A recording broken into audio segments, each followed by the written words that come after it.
want to thank everybody for coming. It's an unbelievable crowd. And it was word of mouth in West Roxbury, and the relatives are all here, and they always are. And this is a special day for my mother, and Mayor Marty Walsh got this done. And I have a few speakers, and it's hot, so there'll be no bad one by me. But I do, we are going to get going with Tommy DeRosa. He's going to sing God Bless America. He's also a plumber. He's a good plumber. Yeah, ASAP. Read the back of the shirt. All right, if you want to join in, we're just going to sing God Bless America. Everybody ready? God bless America, land that I love. Stand beside her and guide her through the night with the light from above. From the mountains to the prairies, to the oceans, white with foam. God bless America, my home, sweet home. God bless America, my home, sweet home. Thank you very much. All right. Thank you very much, Tommy. The next person everybody knows, he's almost like a Bruin himself. TD, Tommy Doherty's going to introduce somebody. TD. Thanks, Chuck. Chuck just asked me to say a couple quick things before we bring up the Lord Mayor. But I came here 25 years ago from Brookline. I knew three families. I knew the Gormleys, I knew the Malones, and I knew the Bruins. Three pretty good families to know in town. And my transition from Brookline to West Roxbury was made easier. And every time I would see Mrs. Bruen, she would always say to me, TD, if anything you need, do you need anything? And I said, Mrs. Bruen, thank you very much. She said, talk to the boys, talk to the boys. Because I had the honor of going to school with Patrick and Sean in the mean streets of Brookline Village and Whiskey Point at St. Mary's. But I also had the honor of running her funeral a couple of years ago. And as we came out of church, I found a little bit of profound sadness that we were losing the fabric in the community. But one thing she did is she left an everlasting mark to her kids, her grandchildren, and her great-grandchildren. And the four things were loyalty, faith, family, and a sense of community. And that was Mrs. Bruen, and that was Mr. Bruen, and it lives in their family today. And God bless those guys because they're keeping on the tradition. Now, without hesitation, I'd like to bring up my boss, the Lord Mayor of West Roxbury, Richie Gormley.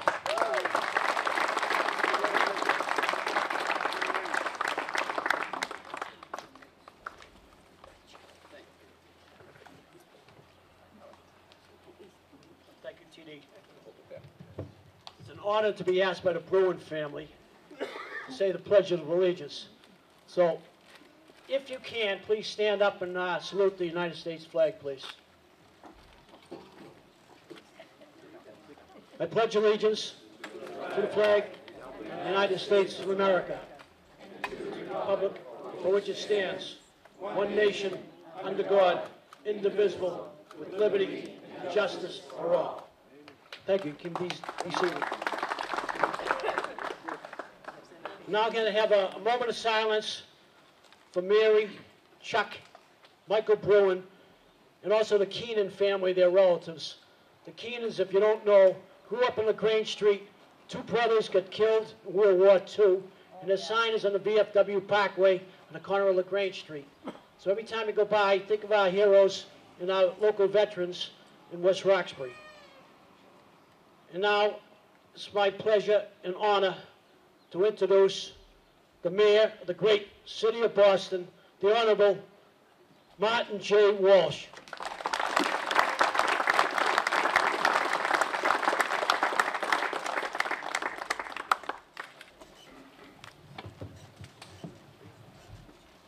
Thank you, Richie. Thank you, Richie. I'll get this up in a second. Thanks, Richie. I appreciate your introduction. Richie was just down at Billingsville with me, and I introduced him as the mayor of West Roxbury, and that he was going to take any concerns and complaints people had. And then I looked around, he was gone. So I want to thank for the support you gave me down the park. But I want to thank Richie and everyone here today, all the elected officials, Eddie Coppinger, thank you, Matt O'Malley, District Attorney Dan Conley. I know Mike Rush is probably on his way. He had a funeral this morning. I saw him early. He had to go to a funeral. And East Wasabi George, City Council East Wasabi George, City Council Michael Flaherty, District Attorney Greg Henning, who's running for District Attorney, and all the folks that are here today. Thank you for coming out today.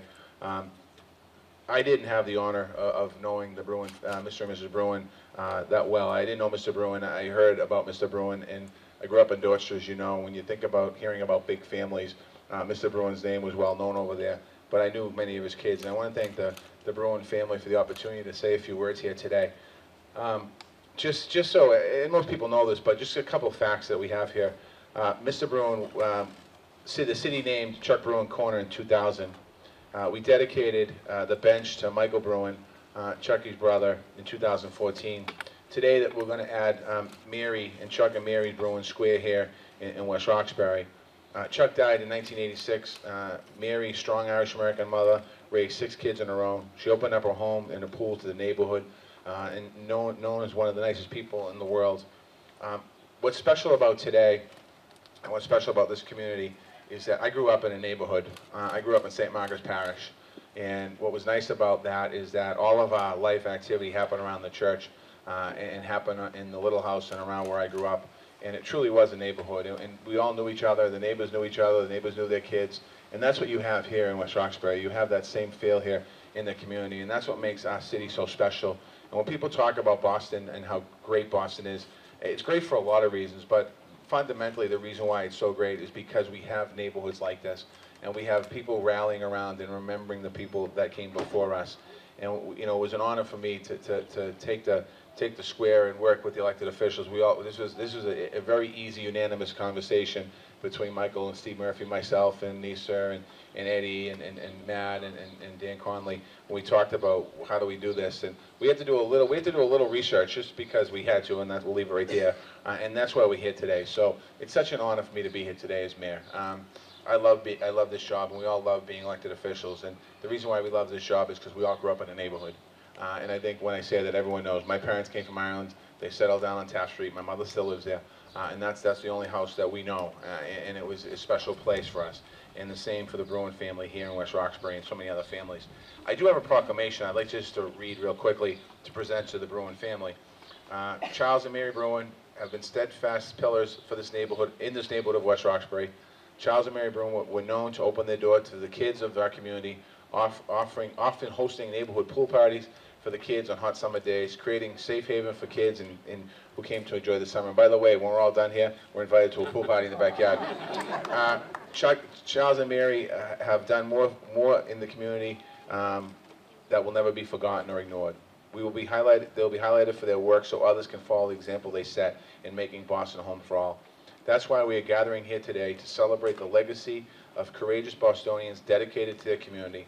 That's why we'd like to officially formally rededicate Chuck Bruen's Corner into Chuck and Mary Bruen Square now. Therefore, I, Martin J. Walsh, Mayor of the City of Boston, and all the other elected officials do hereby proclaim today, Tuesday, July 10th, 2018, to be Charles and Mary Bruen Day in the City of Boston. Congratulations.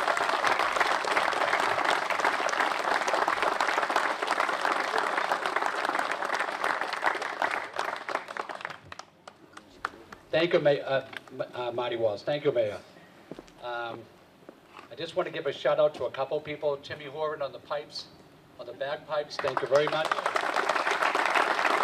Tony Bly with all the food, and Mary Hearn, and Joe Finn for medical arrangements, all the pineapples. And, Deidre and Josie and Lou Murray and all these other people brought food by. Thank you very much. Neil Crowley had to go to court. He was going to speak, but he couldn't come. Mary Ann Keneally is down the Cape. She got a better offer, I guess. And Eric Batty from The Real Deal dropped off a lot of stuff. I just wanted to say something. I wasn't going to say it, but the mayor just said St. Margaret's. And my mother, as everybody knew, grew up in Roxbury in the leaky roof section near Dudley Street on Vernon Street. And when she got married, she moved to Bellflower Street, and she had me, Michael, and Mary Beth were born there, and I was baptized at St. Margaret's on St. Patrick's Day.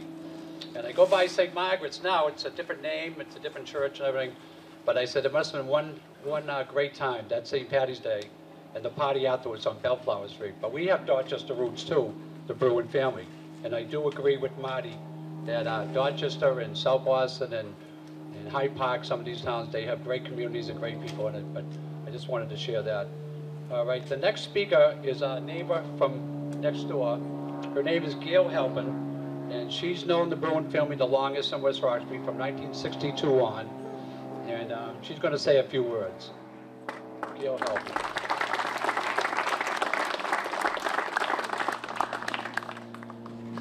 Thank you, Chucky.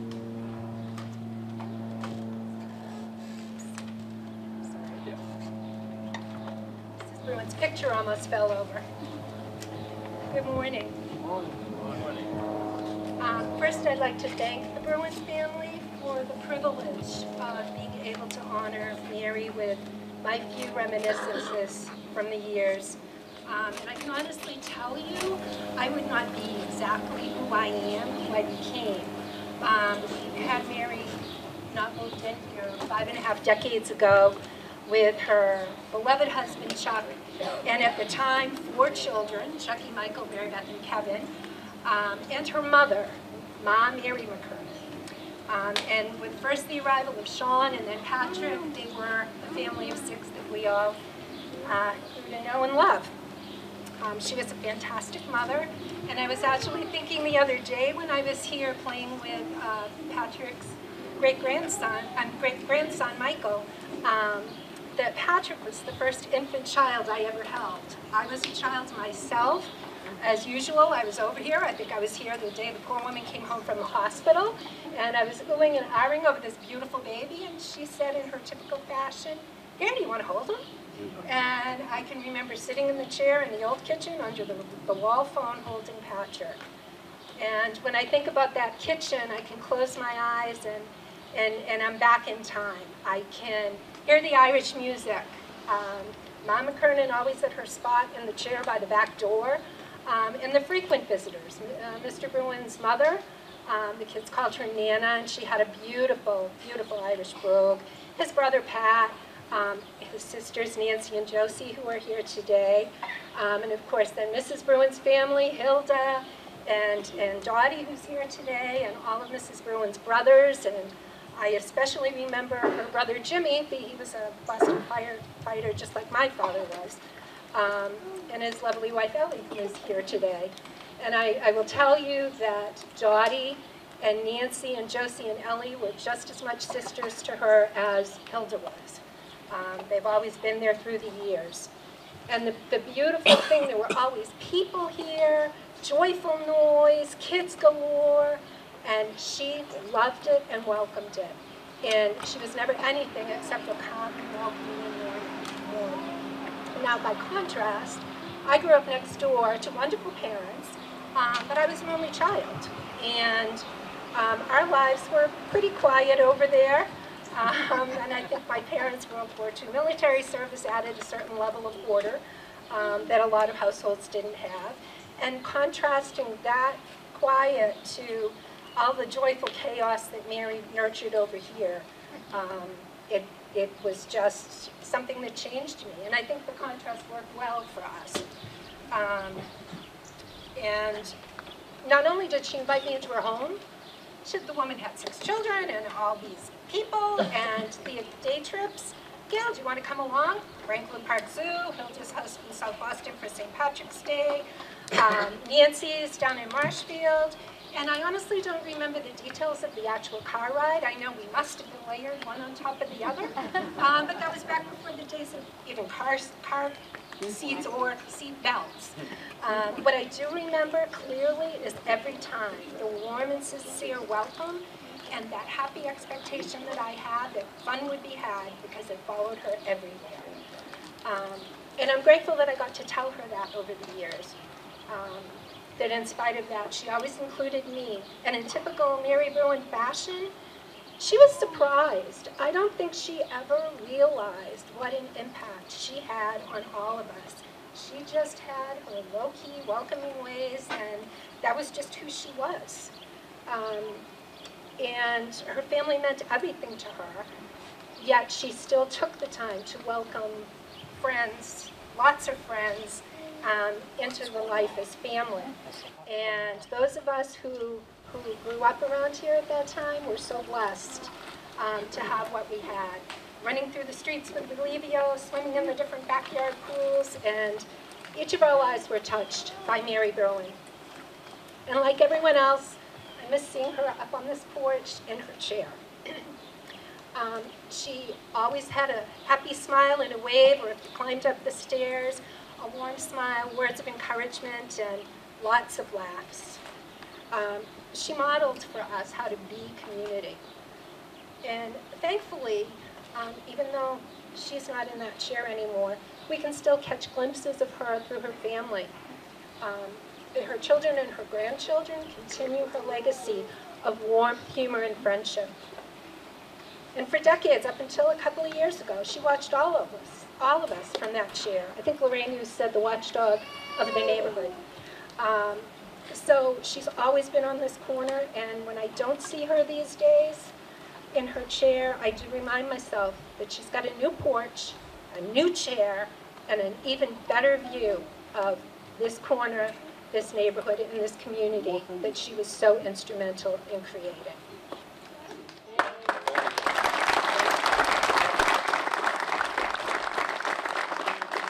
Thank you, Gail. I will tell a quick story about Gail. In 1970, when the Bruins were going for the Stanley Cup, we had a black and white TV. We had a fork in the back for an antenna. And her mother said to my father, if you want to come over and watch the Bruins game, they had a color TV. And of course, it was 9 of us went over. It was 6 kids, my grandmother, and father, mother. And we went over there for every Stanley Cup game in the series. The next speaker is my father's sister, Josie. And nobody was closer to my mother than Josie and Nancy as the in-laws. And Josie's going to say a few words. And she brought Joe Morgan from the Boston Red Sox, the old manager there from the Red Sox. And Josie's going to say a few words. Many of you know who we are, Chuck Bruen sisters, Nancy and me, Josie, to most of you.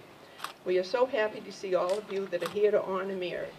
For me, I have come to believe at this stage of my life that what I thought might be coincidence are signals from heaven, and there are so many of them if we're open for them. Mary and Chuck married, went on their honeymoon, came back, gave her mother to live with them in Dorchester. Later on, they moved to West Roxbury. And Mary, Mom, Mary McKernan, lived with them on Maple Street till she was 88 years old. Mary and Chuck raised family with the same values they were raised with: faith, family, friends, loyalty, and love, and respect to others. So this brings me to this day. We have Chucky and family, lives 3 minutes away. Michael in heaven with his mom and dad. Mary Beth and family live 6 to 8 minutes away. Kevin and Maureen 4 minutes away. Sean and Patrick, 74 Maple Street. 12 grandchildren and almost 2 great-grandchildren very close by. Certainly following in their wonderful parents' footsteps. The picture doesn't get much better than this one. Mary, we all know, was a beautiful woman, and more importantly from the inside, always caring and smiling, waving from her porch. And all of you that knew when she had special times and memories with her have your own stories to tell. Mine is that she was, my other sister. They called soul sisters, and she was a soul sister to so many of us. She understood everyone, shared their thoughts, feelings, through tears and so many laughs. That brought us all closer throughout our lives. We also remember and feel so fortunate to have to love and celebrate Mary on her life so well lived on this perfect day. I want to thank Chucky, Mary Beth, Kevin, Sean, Patrick, for continuing the great legacy to live on at 74 Maple Street. I want to close by mentioning my niece Debbie, that loved Mary very much. She couldn't be here and was very sad that she couldn't. Her husband Rich is here and with her mom, and they all love Mary, as my son Chip and grandson Kyle and Mindy, all. My girlfriends, Barbara, Carol, John, and everybody that's in this yard are the same as Mary. God bless them. Thank you, Josie. I'm gonna, everybody knows my mother would have a sign for all the politicians, would it be Marty Walsh, Dan Conley, Steve Murphy, Mikey Flaherty, Greg Henning. She would have signs for Greg Henning for the next election, but she always would vote Democrat, except for president. She always voted Democrat, and she would always put signs up, and she never yelled in anybody's face. Like in Washington now, a lot of people, it's a real turnoff, and on both sides, but it's a real turnoff the way they go after each other now these days in Washington, and I don't see that around here. I don't see it with Marty Walsh or Eddie Carpenter or Mike Rush or Matt O'Malley. You have a talk with them, they call you back, and they have a conversation, and they're polite and they're respectful. A quick story of Marty was a meet and greet at the Irish Social Club last year, and I'm sitting with Frank and Mary, Kathy Carpenter, Mr. and Mrs. Carpenter, and Marty is coming in. Everybody wants to get 1 or 2 minutes with him, and I'm standing next to Frank, and Marty comes over, and I'm waiting for my 2 minutes. And he's talking to Frank, Eddie's father. And they're going back and forth. They disagreed on an issue. But it was done politely, respectfully. And after like maybe 5 or 6 minutes, they shook hands and said, we agree to disagree. And that's politics that I grew up with and which I love. And I just want to share that story. And the next speaker is Eddie Carpenter, representing.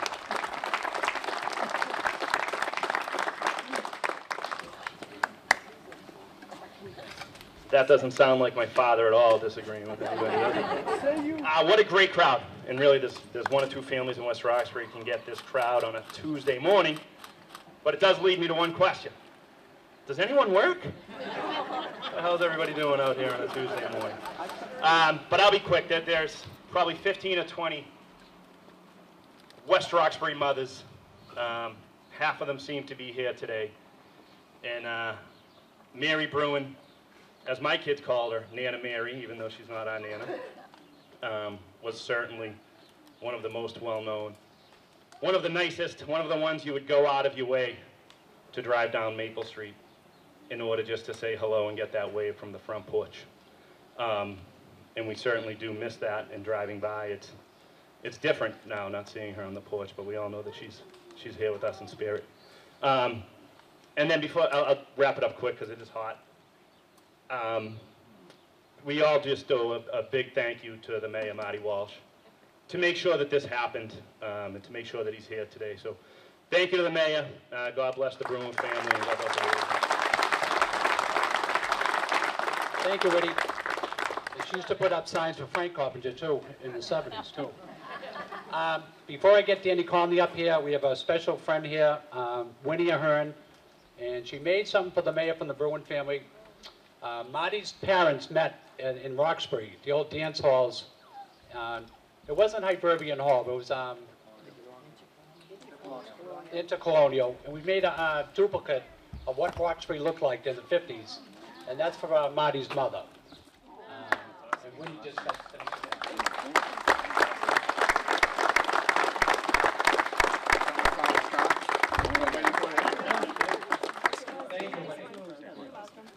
I just want to give a shout out to the Harringtons and the Malones and all these other, the Rennies and the Higginsons, Kind of what's happening. and the Fords, Ellie and Jimmy and everybody, and Richie and Nancy.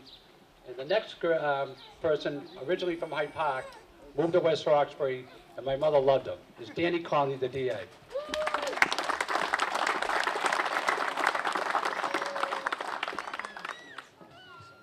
Chucky, thank you very much. As you probably know, this is it for me. I'm going to be exiting the public stage in a few months, so when someone invites me up to say a few words, I'm taking it. I'm taking the opportunity because it ain't going to happen very much in a few months. But wouldn't miss this one for the world. You know, I know Chucky and I knew his family, you know, not really well in 2002 when I was running for district attorney. But I did know them, and Chucky was kind enough to say, I'll talk to my mother and come over and meet her. If she likes you, she'll have a political event for you out on the front lawn.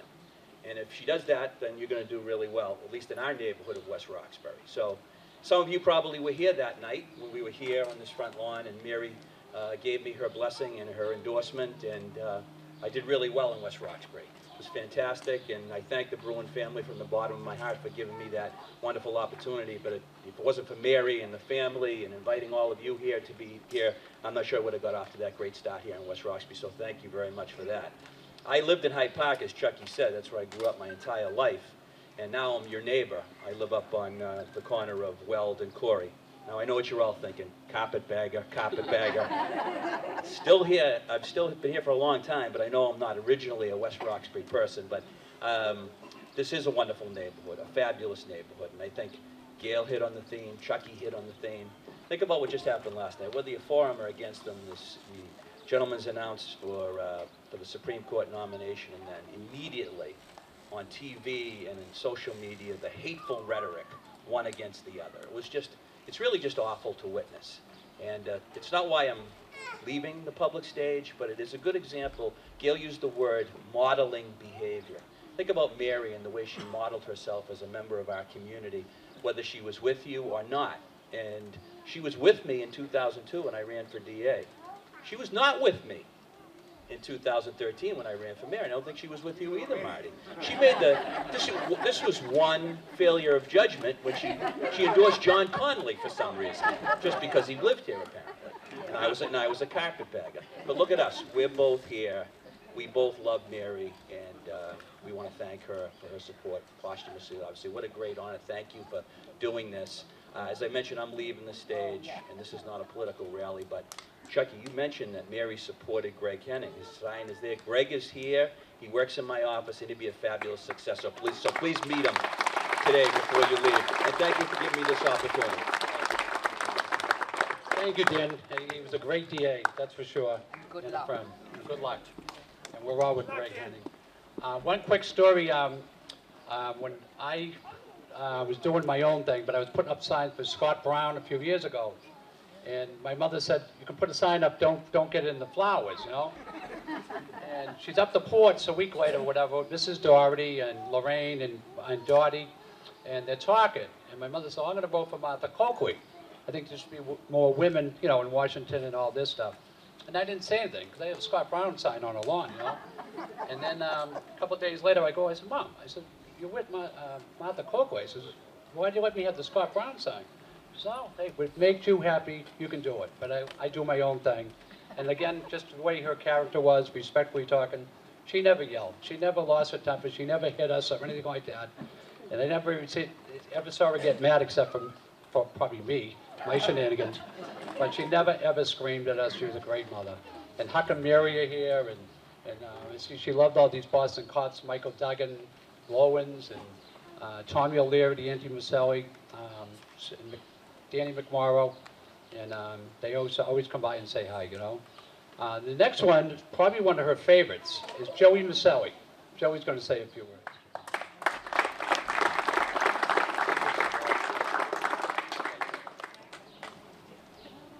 Thanks, everyone.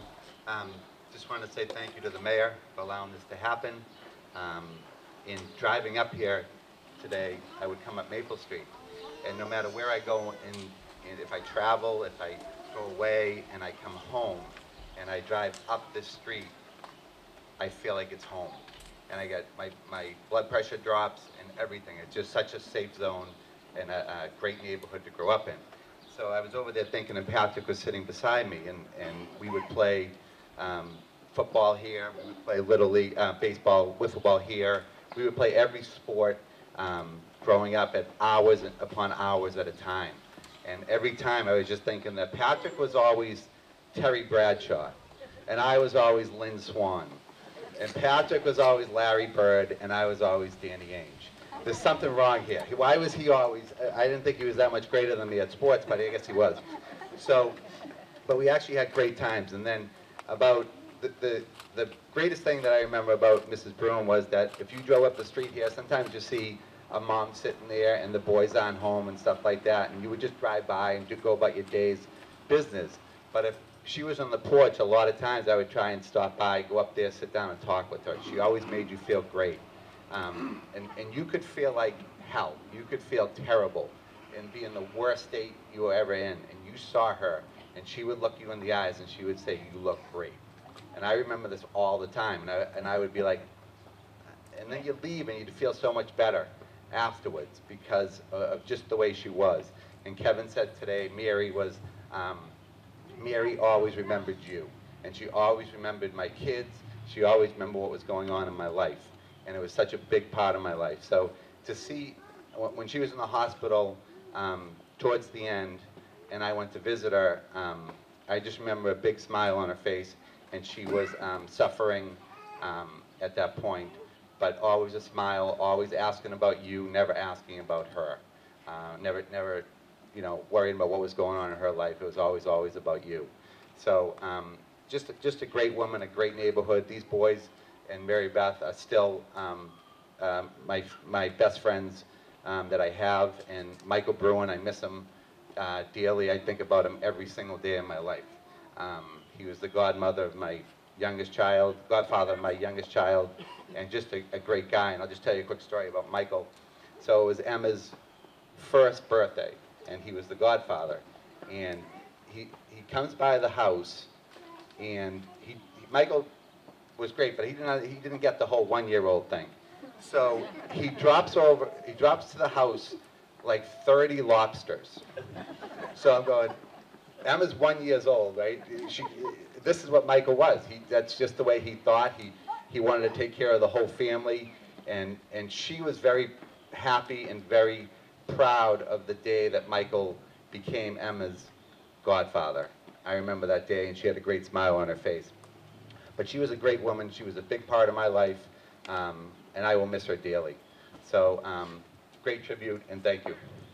Joey, thank you very much. What about David? I want to thank everybody for coming. Sammy and the guys from Dino's brought all kinds of food, too. And, of course, Marty Walsh wouldn't have got done without Marty. We really appreciate the Bruen family. And you see Danny Mulhern here, and Mrs. T, and Marion Conley helped me out with stuff. Johnny McCarthy and JW, always good to my mother. And, of course, everybody else. But please, as we end, please raise your hand if you ever swim in my mother's pool, or if you get a birthday card from her, or a Christmas card, or you have a wave when she's on the porch. Please raise your hand if you ever had an interaction with my mother. And that's everybody. So thank you very, very much. And I appreciate everybody coming by. Thank you, Mayor. 1, 2, 3. Yeah.